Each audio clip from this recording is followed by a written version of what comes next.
Hello, everyone. I'm Shruti. I lead Ashoka's Youth program in India, where we are building a community of teen change makers and institutional partners to help society reimagine a world where every young person can grow practicing to be a change maker. Today, I'm in the distinguished company of two really special people, and it is always a great learning opportunity to speak with Ravi, and more so today when we have him with us to talk about his book, What the Heck Do I Do With My Life? A question many of us grapple with at different stages in our life. And I would like to welcome you all to this conversation where we will explore some of the principles of intentionally designing your life that he's written about in his book. But before we delve deeper into the conversation, I would like to take a few minutes to quickly introduce Ravi. Ravi Venkatesan is a business leader, author, social entrepreneur. He's the chairman of the Global Energy Alliance for People and Planet. He's also UNICEF's special representative for young people and innovation, and the founder of the Global Alliance for Mass Entrepreneurship Game. He serves on the boards of Rockefeller Foundation and Hitachi, and was the chairman of Microsoft India, Bank of Baroda, and Cummins India, and served as a co-chairman of Infosys Limited as well. Ravi has a BTech from IIT Bombay, an MS from Purdue University, and an MBA from Harvard Business School. He's the author of two best-selling books, What the Heck Do I Do With My Life?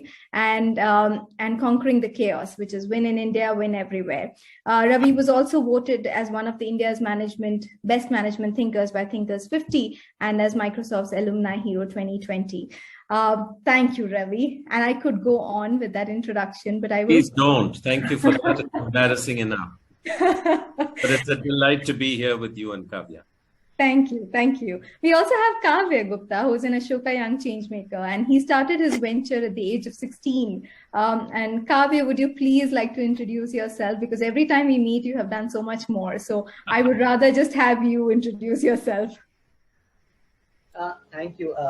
Firstly, I'm so grateful for this opportunity to be able to interact with such wonderful people who I greatly admire.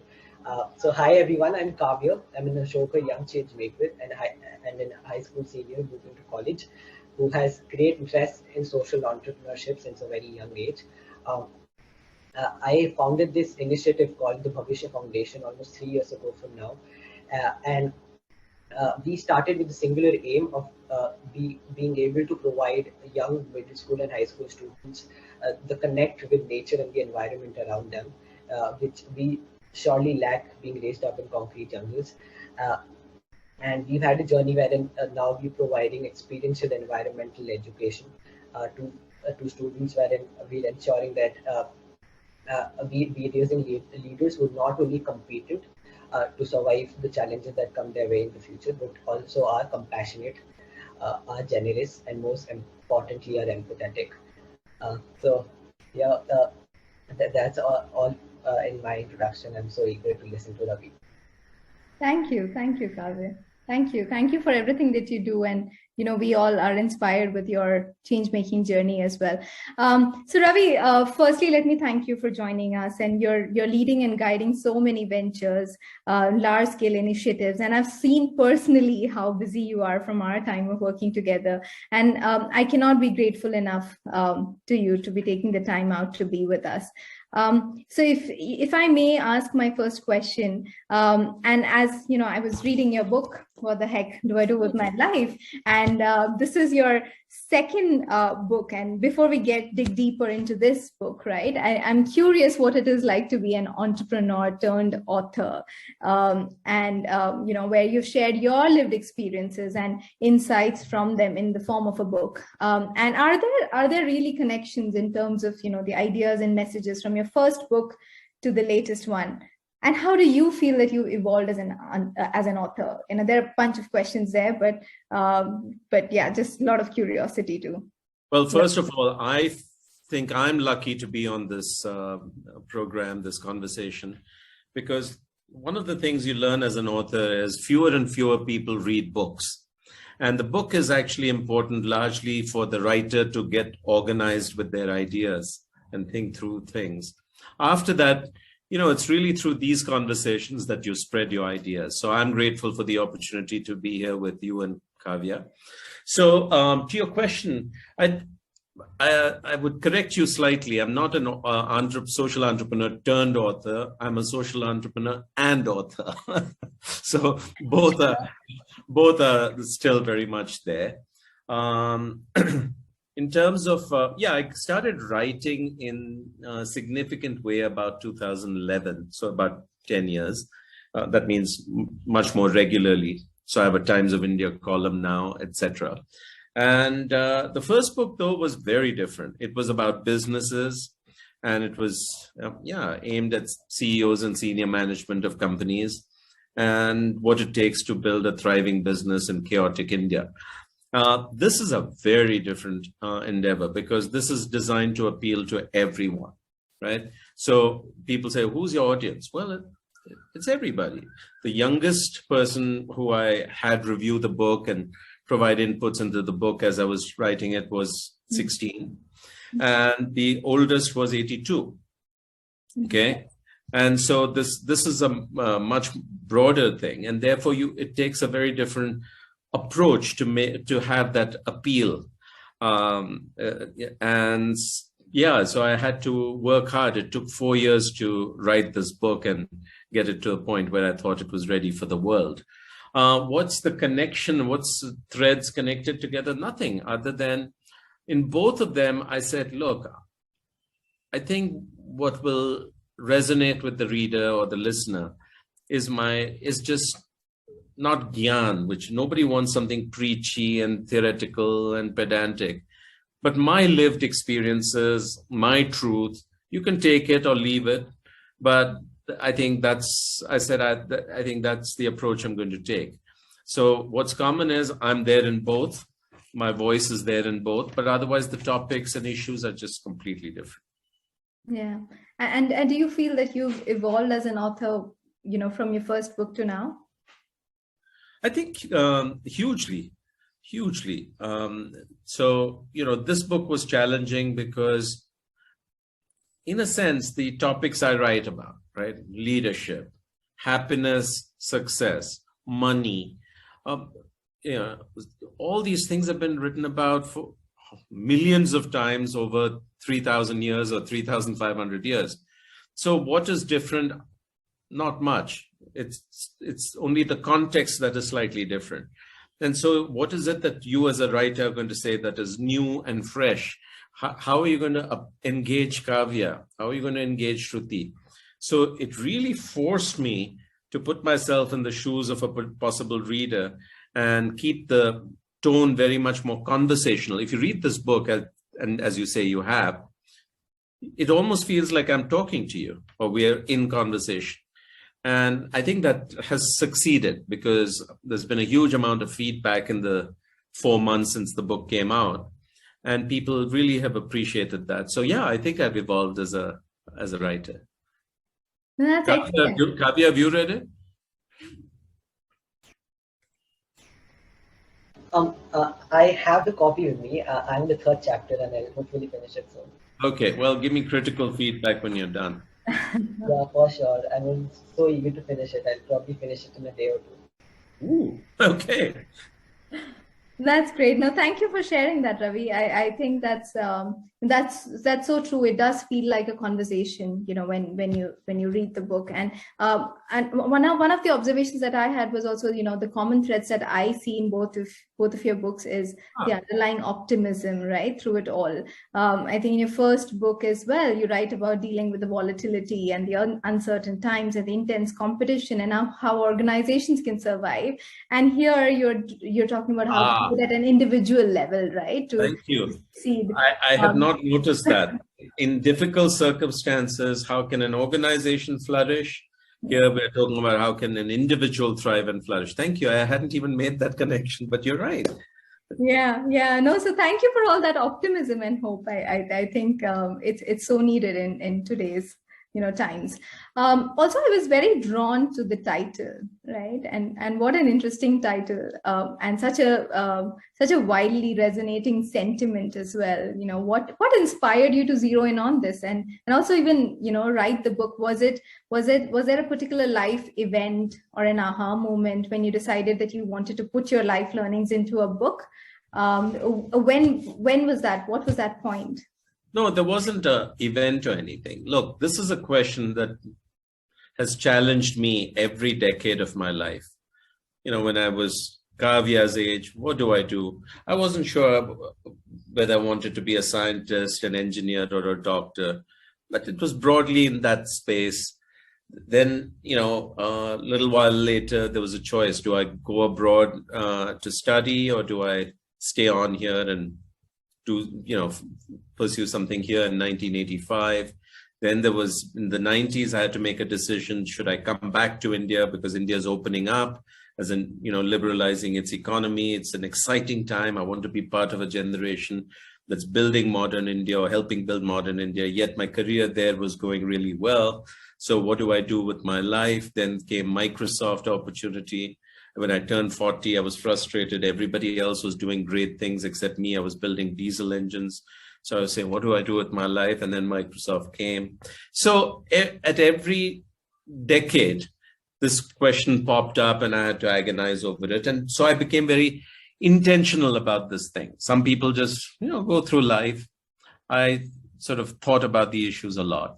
And then from about 2000 onwards, I started giving talks about some of these issues: leadership, what do I do with my life? And I found over the years, more and more people excited and interested in, thinking through the same issues. And particularly during COVID, this has just become such a big question, right? And in particular, some of my LinkedIn posts got huge amount of engagement. Not that everybody loved it or whatever, but they were engaged. And so I said, look, there's something out here. And so let me try and see if they can package it into a book. Again, saying the biggest sort of reason for writing a book is to organize my own thoughts.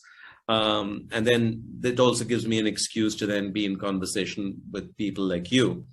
So that's how it came to be. And when you go to a publisher, they say, okay, what's the title? So I said, okay, let me just put this down. Instead of heck, it had an F word. And then we said, as we get closer, we'll figure out what the real title is. But everybody loved it. So we just changed one word and stayed with it. That's amazing. That's amazing. So your working title really became the title of your book, right? Yeah. Couldn't think of anything better. And again, I had an editorial panel of these people from age 16 to 82, doing very different things across four continents. And so whenever I had a big decision to make, like what title, do you like the cover design A or cover design B?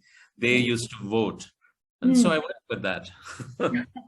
That's amazing. And there is a TRex, which my 6-year-old observed and told me about. So I guess that's not 16, it's 6 that, the age range that the book resonates with. But no, you're right, Ravi. And I think I read your book and it felt like there were so many events that led to the many learnings, right? Moving from Cummins, the industrial sector, to technology, to the impact space, and the curiosity to learn and the ability to be adaptable, right? I think they seem to be like the fundamental two things that have stayed throughout and have been key to your success for all your ventures.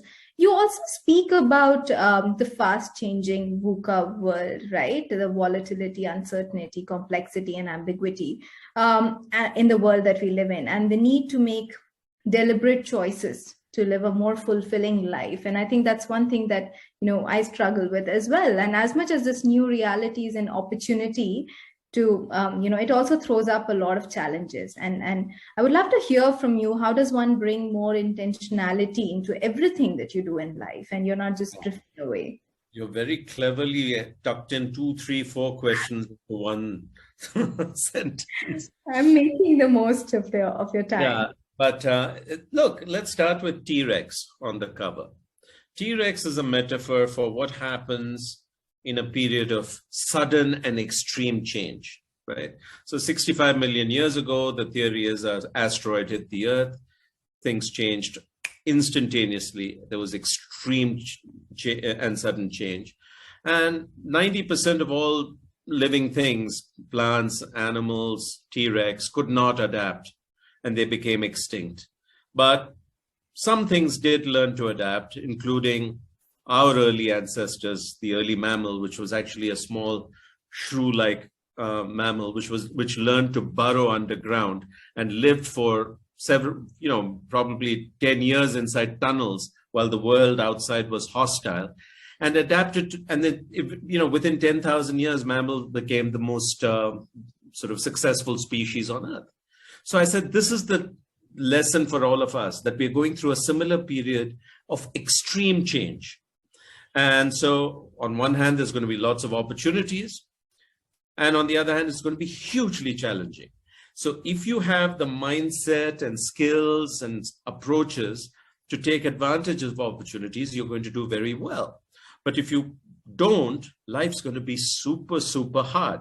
So are you going to be T-Rex or are you going to be a mammal? That's really the whole story of this book. And then I unpack what that means. And when there's so much change, Shruti, the thing is, you can't just be a piece of driftwood or sleepwalk your way. That may have worked for your parents' generation, my generation, because things were generally quite stable and benign. Okay, but here, for instance, you've got extreme weather change. Right now in India, we have Delhi boiling at 50 degrees and unprecedented flooding in Assam. People are fleeing. 1 million people have fled Assam in the last, 2-3 days. And this is becoming more and more common in different parts of India.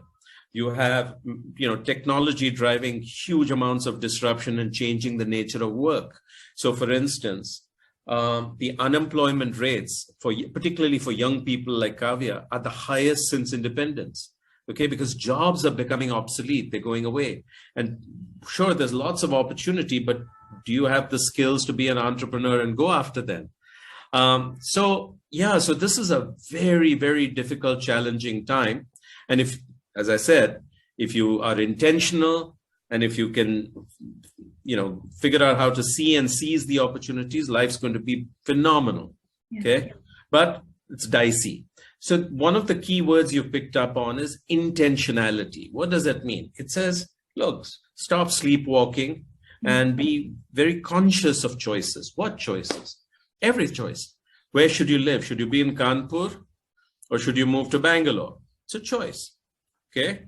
I'm pointedly asking young Kavya from Kanpur, who do I want to hang out with?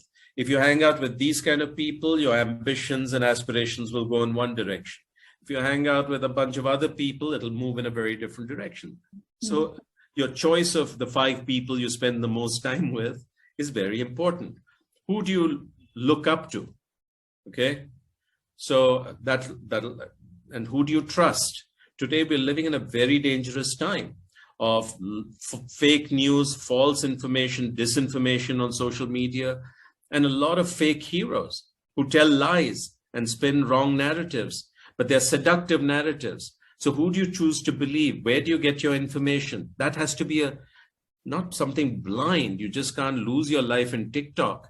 You have to make these choices. Okay. How do you define success? Okay. That's a crucial, crucial choice. What kind of a person do I want to be? So there's just hundreds of choices we make, Shruti, in our lives, but mostly they just happen. And there's a lot of risk today of allowing these things to just happen. You need to think about these. And the main purpose of reading my book is to suddenly make you a little bit more aware of these choices. Okay, you can make your own choice. I don't have a view on should you do A or B or C. I'm not prescriptive, but I want you to think about these things. That's really important. Did I answer your question? Yes, absolutely. And I think that's so critical, and particularly for our young people, right? And I think in the day and time that they're in. And I think this is a good point for us to sort of bring in Kavya here, because I'm sure he has questions that he's grappling with in terms of how do you get through this fast changing world. So Kavya, over to you if you have any questions for Ravi. Yeah, I have a lot of questions. But firstly, I really want to tell you that I personally love the title of the book. I mean, if I'd seen this book without knowing anything about it on a bookshelf, and I'd be absolutely sold to start the book whatsoever. So Thank you. You know, the cover is very cleverly designed. It has a number of hooks to get you. So somebody Right. likes it gets hooked onto TRex. Okay, so there's that. There's this big thing, Bill Gates. Then there's the title. And then there's the Right. red.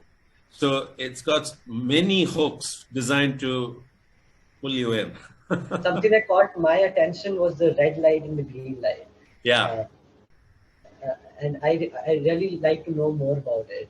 What does that symbolize? that's a great question. And you know the truth?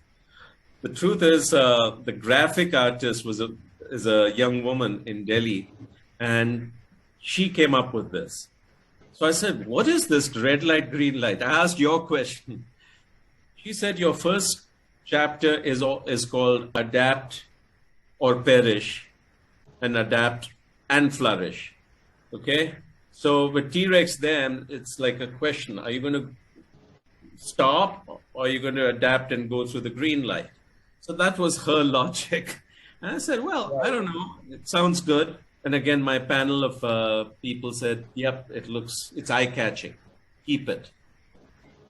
Right. Um, Amazing.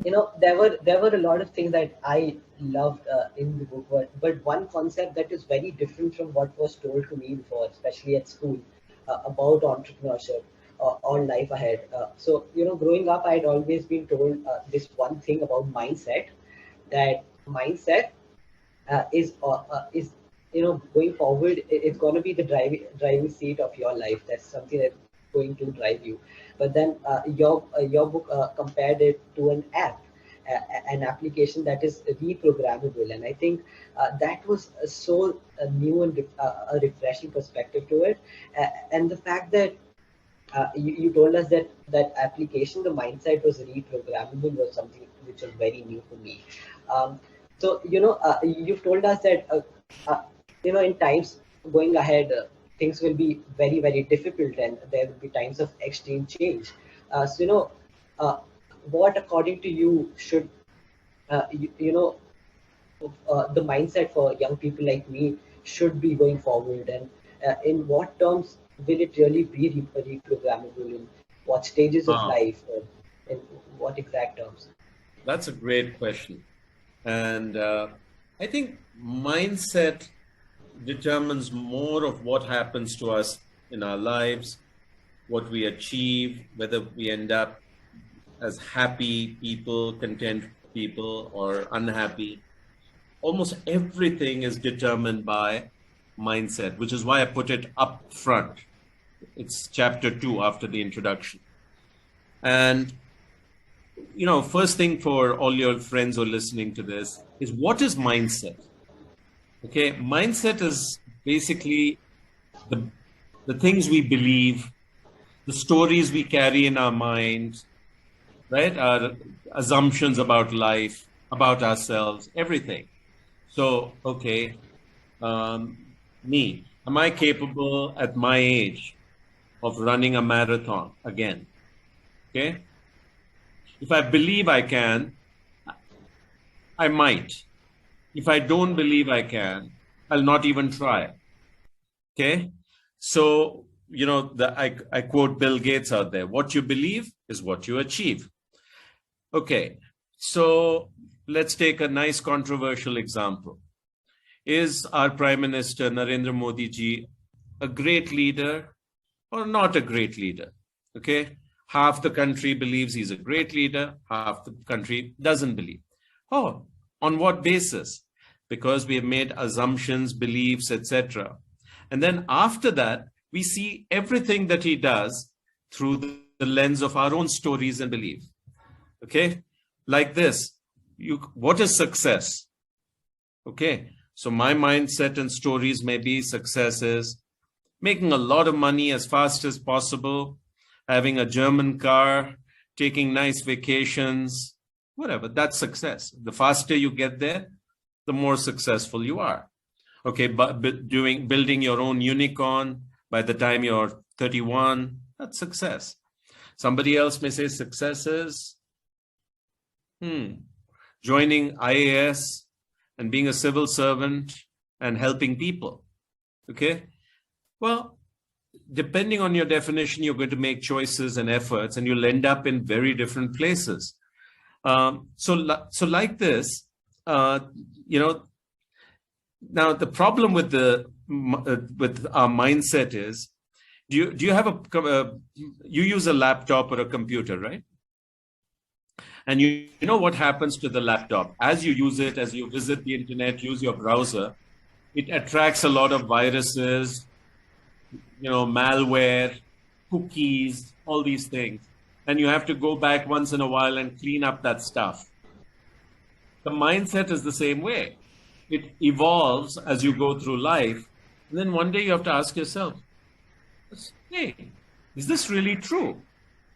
Or do I need to change it? And so that's the beautiful thing I realized, which is your whole reality is shaped by your assumptions. And if you change your assumptions, you change your life. So I gave an example of how I used to be deeply pessimistic. But then Shruti says, no, Ravi, your last two books are hugely optimistic. Well, that's not an accident. I spent 10 years of my life challenging my assumptions and, working on becoming more optimistic. So that's the reprogrammability. So in my book, I talk about 3 or 4 mindsets which are particularly important. Okay. One is self-belief. Okay. And this is important at any stage, but it's more important as you're young. If you need to believe that you're more in control of more decisions in your life than not. Okay. You need to believe that you're not a victim of the system, of government, of your parents, of your family, or any of these things, but you can make choices. Now, as Ashoka Changemakers, that's essentially the core belief that the world is not fixed, that you are capable of changing the world around you in small ways, and that leads to your ability to change leader in a bigger and bigger way. So that self-belief is a very important mindset. Another one is you need to have the mindset of an explorer or an adventurer, because the world is going to be crazily chaotic and turbulent, and you need to enjoy that ride. If you are a person who actually wants everything to be stable, and then when something happens to you like COVID, you say, why did it happen? How can we go back to the old way? Why isn't somebody helping me? You're going to have a tough time. If you say, well, too bad, COVID happened.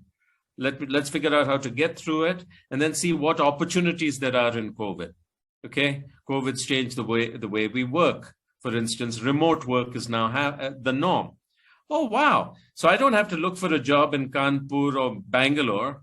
I can find work that is in the US or Europe or Africa and be doing it from wherever I am. So if you have this spirit of adventure, you always see, some opportunity in crisis, you're going to do much better. Anyway, this is a long answer. But the whole idea is your assumptions and beliefs, which are usually you're not even aware of, end up shaping your whole reality. And the most powerful thing is you can go back and change it, just like you can change a few lines of code, and the software will do very different things. So it's just like that.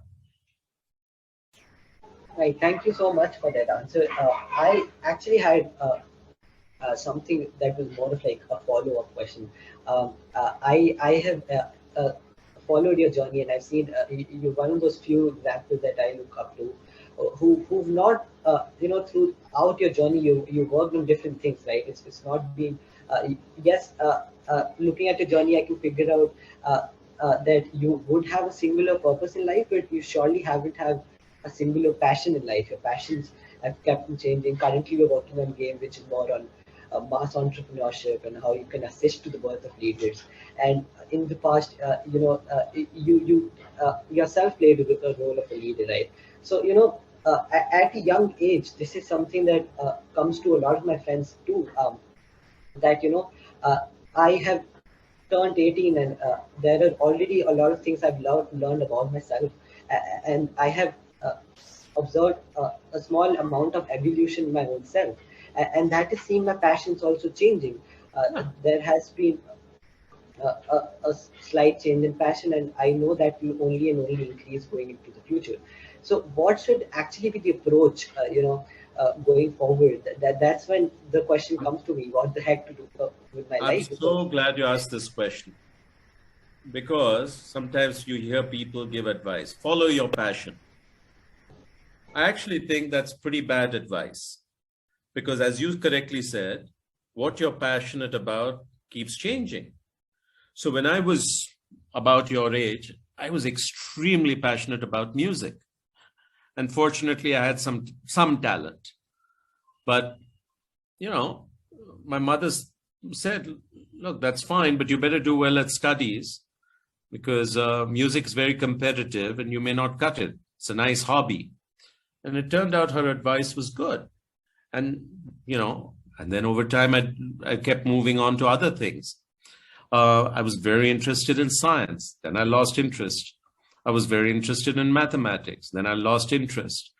So passions keep changing. Some things stay the same, but so if that is not a reliable thing, what is, right? That's your question. And the answer is curiosity. If you ask me, what is the thread that connects the wildly different things you've done in your life, Ravi? The answer is only curiosity. I was interested in something, I pursued it. One day I got bored, I found something else interesting, I moved to that. So for the longest time, I enjoyed building businesses. So for about 25 years, I built bigger and bigger businesses. Then I said, no, look, I actually want to tackle bigger problems, societal problems. So I began to get into that arena. And as you said, focused on mass entrepreneurship, climate change, etc. I'm interested in writing. I enjoy writing, speaking, teaching. Okay, let's start seeing how far we can go there. The real point is to remain curious. As a child, if you watch a young child, 2 years, 5 years old, 6 years old, Shruti, they're curious about everything. They're constantly asking questions. They're constantly discovering the world. So we are born curious. But then somewhere, through conditioning, your parents, your teachers, they're constantly saying, don't do that. Stop that. Don't do this. And you get conditioned and you end up losing your curiosity. You learn only to obey, comply. What a tragedy. So the key thing today is to remain endlessly curious about everything, not just few things. I worked for some time reasonably closely with Bill Gates. People say, what's he like? Is he very intelligent? Sure, but so are you. Okay. The thing that I found most interesting about this guy, who's phenomenally successful, is endlessly curious about everything. I worked very closely with Mr. Narayan Murthy, who built Infosys. Very different person. What's he like? Well, he's endlessly curious and interested about everything. So if you look at successful people, whether they're successful in business, whether they're successful in something else, one of the things is defining features is they retain their childlike curiosity. So don't lose it, people. Right. I think I really love that thought from you. And it's taking time to get in. But you mentioned about jobs depleting, and I think at that point of time I really wanted to ask you about this. In the 10-15 years ahead of us, we'll have a lot less jobs, and it's become some fact that every one of us accepts. And we know that leadership, how people lead, will also change. So the leadership patterns will change, and we're also getting more and more unemployed. I really want to get more insights from you. What you think leadership and unemployability would be going into the future. Wow, you've connected the dots. Okay, well, first of all, let's take jobs, then we'll talk leadership, and then we'll see if there is a connection. So look, when you look at your parents, and your older people around you, most of them have been lucky to hold on to stable jobs. And very often they got into some job and they spent a long time with either in government or with a company or some organization. That is going to be less and less true going forward, because there's so much change and disruption going on that organizations themselves go through huge changes. You take some of the greatest companies in the world, like IBM or anyone, big bank, or they're going through crazy amounts of change. When the company itself is changing so fast, how can they guarantee, Kavya, that you're going to have a stable job for 10 years, let alone 30 years? So that's one issue. The other issue is the world is not creating as many jobs as it has young people. So if you look at India, we need to be creating about 15 to 18 million new jobs a year, because every year or every month, 1 million people turn 18 and start looking for work. So the number of people looking for jobs is way greater than the number of new jobs we are creating. That's an issue. Third issue is we're all living longer. More and more people are living now, not just into their 80s, but 90s. If you're going to live to 90, you don't want to retire at 60. You want to work till you're 75 or 80. But no company wants to hire anybody much older than 45 or maybe 50. Even government has retirement age of 60. So what are you supposed to do? So my advice is forget about jobs. That was good for the last century. What you all need to do is figure out what you're good at, what you enjoy doing, and learn to become self-employed around that. Ideally, you start something which, and become an entrepreneur. It doesn't have to be a big unicorn. It can be a small business that employs 5, 10 people. But the faster you figure this out, the better. And then, of course, if you read the book, there's some suggestions on how you go about that. So that's the employment situation. But forget about jobs. Learn to fly on your own. And it's not as scary, and it's actually less risky. And once you learn to do it, there's no way you're going to go back into a cage, no matter how gold-plated the cage is. The leadership story is very different. Look, in Ashoka, you've Bill Drayton, and all of you have known this for a long time. The biggest challenge in the world today, Kavya, is that we don't have enough leaders moving us forward on the issues that matter. If you take climate change, which is becoming now an existential crisis. See, we know what needs to be done, or at least a lot of it. We know that we need to decarbonize our whole economy. We know we should live individually more sustainably, consume less. Businesses should also do that, but we don't. We know many of the technology solutions. The world has enough money and resources. So what's missing? What's missing is enough leadership, at every level, both in private sector as well as in government and in society as a whole. And so I say, look, our whole model of leadership is obsolete.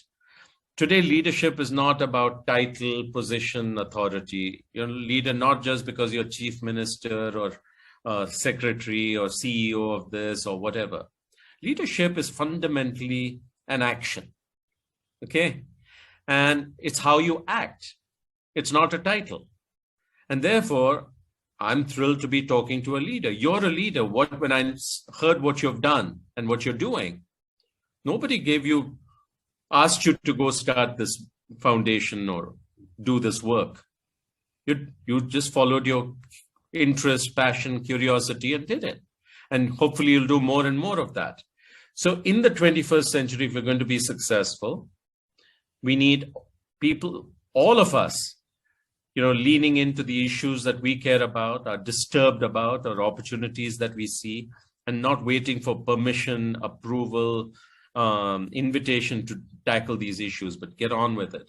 So leadership has to come from anywhere and everywhere. Every one of us is capable of leadership. And the really cool thing is, if you're one of those people who can make things happen, inspire others to follow you, join you in doing something, You never have to worry about, what the heck do I do with my life? You don't have to worry about where's my next job going to come from. These things are going to come to you. That's been my experience.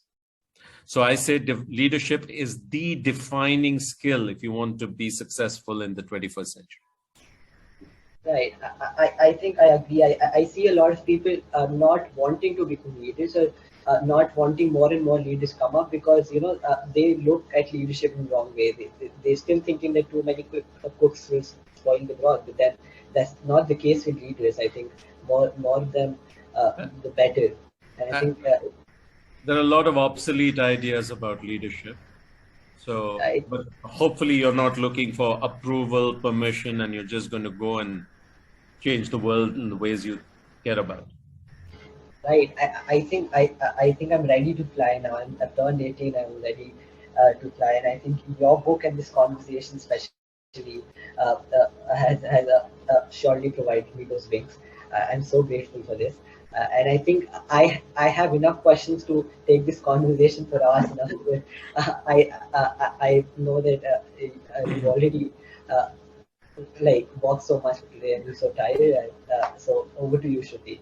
Thank you, Kavya. I think although your few questions have helped us touch upon very key aspects, right, and particularly for young people like you, and the skills that they need. And while you and Ravi were having a conversation around these skills, I was wondering, Ravi, you were familiar with Ashoka's mission of everyone a change maker world, right? We've also had the privilege of having you interact with our young change maker community. And in your book, you speak about the 4 meta skills, and we touched upon some of them from your lived experiences. Some of our social entrepreneurs and change makers in our community, right, could certainly benefit from these insights. So like you say, it's across ages, it's across different domains. Would you like to perhaps share a bit on why it's important for social change leaders to be thinking of hiring team members who have built these skills or are working on building these skills that you've spoken about in the book? Beautiful. So, everybody has this question, hey, the world is changing so fast. So what skills do I need? And, it's a confusing question, because the world is a complex place. So somebody will say, oh, you should learn coding. Okay, that's a really useful skill. Forget that. The world is all about data. Data is the new oil. So go get a master's degree in data science. Okay, or whatever. Those are all fine. But the problem is these are all moving goalposts. What's hot today, tomorrow is, obsolete. And so as I was writing about these issues, I thought hard about, look, what skills are really fundamental? And therefore, it's true if you're a social change maker. It's true if you're an entrepreneur. It's true if you're, a Swiggy delivery person. It doesn't matter what you are doing. What are these skills that are most important? And also, 10 years from now, 50 years from now, these skills are still relevant, unlike something else which becomes obsolete. And I said, look, I think there are at least 4 of them that matter. One is learning agility, which is not just the ability to learn new things quickly, like Kavya or your daughter, but the ability when you're thrown into a situation which you haven't experienced, to learn how to figure things out and survive and then flourish, right? So COVID happened. We were all taken aback, shocked. None of us had ever experienced anything like this. And, some of us adapted more quickly, others struggle, some others still have mental health issues from the challenges of COVID. So this is learning agility. Another one is an entrepreneurial mindset. And I say, look, not everybody wants to be an entrepreneur or will necessarily succeed, but everybody needs to be able to think like an entrepreneur, which is to see an opportunity in every problem. Okay. So if there's a lot of garbage out there, maybe there's a business to be built, a social enterprise to be built on waste management. Okay. To see that, to be able to figure out how to mobilize resources to go make this happen, How do you tell the story and excite people about the opportunity out here? Tenacity. These are all entrepreneurial qualities, and everybody needs this. The third one is people skills. More and more, we're realizing, even as the world becomes more automated, the human interactions become more important. Young Kavya's ability to speak with confidence, communicate, work with other people, lead, solve problems, think critically, show creativity. These human skills are becoming more and more important. Why? Because if you don't have them, you're going to get automated. So the only way of surviving in the age of machines is actually to be more human, not machine-like. Okay. And the fourth one is leadership. And so my advice is, forget about whether you're a social entrepreneur, anyone. These are skills you need to have. These are skills you need to hire for. These are skills that you need to, help people develop. And the beautiful thing, Shruti, is nobody's born with all this. It's like your muscles. It doesn't matter whether you're weak or not. If you go to a gym 2 days a week, 3 days a week and start lifting, you're going to be stronger. If you start running, today you'll run 100 meters and stop out of breath. Tomorrow you'll run 150 meters. These are things that as you practice, you're going to get better and better at it. It's a very powerful and empowering idea. It really is. It really is. And we at Ashoka do talk about some of these skills as change-making skills, and the skill set and the mindset of an entrepreneur that each one of us needs to build. One of the other powerful things, Ravi, is that I found very relevant for the social change leaders that you speak about in the book is also that how it is important for us to stop living in a me-centric world, and only when we sort of lose ourselves in the service of something bigger than us can we be happy. And many of our social entrepreneurs and young change makers like Kavya are doing just that, right? They're sharing their gift to give with everyone around them. So I think that was another powerful sort of moment in the book, which was so relevant for what. Yeah, that's an important thing, Shruti, because it's not a moral issue. Or you should serve others. And the point I've realized, it took me 60 years to get here, is that it is impossible for you to be happy otherwise. The more you think about yourself, how much money do I make? How famous am I? How many followers do I have on Twitter? The more unhappy you're going to be. Okay? When you lose yourself doing something that's creative or in service, is when the mind stops focusing on itself. Okay. And so out of utter selfishness, you should serve. Absolutely with you on that. I will try and make this the last question, Ravi, but I'm sure you're already receiving an amazing response, right? And we've all seen that across LinkedIn and other social media platforms, and a lot of feedback on how the book is impacting your readers. And it's really intriguing to see that you are, you had a panel for your book before you even did the launch. And I'm wondering if, if you can consider sharing what some of the patterns were that you observed from the impact the book is having on your readers. Yeah, that's a great question. So even as in the preface to my book, I said, look, the world is very complex. Each person's situation is different. Okay, Kavya is young, and the issues that concern him are different from you, who are also young, but sort of a little bit established. And then I'm 59 years old. My issues and concerns are quite different. So each reader is in a unique place. Okay.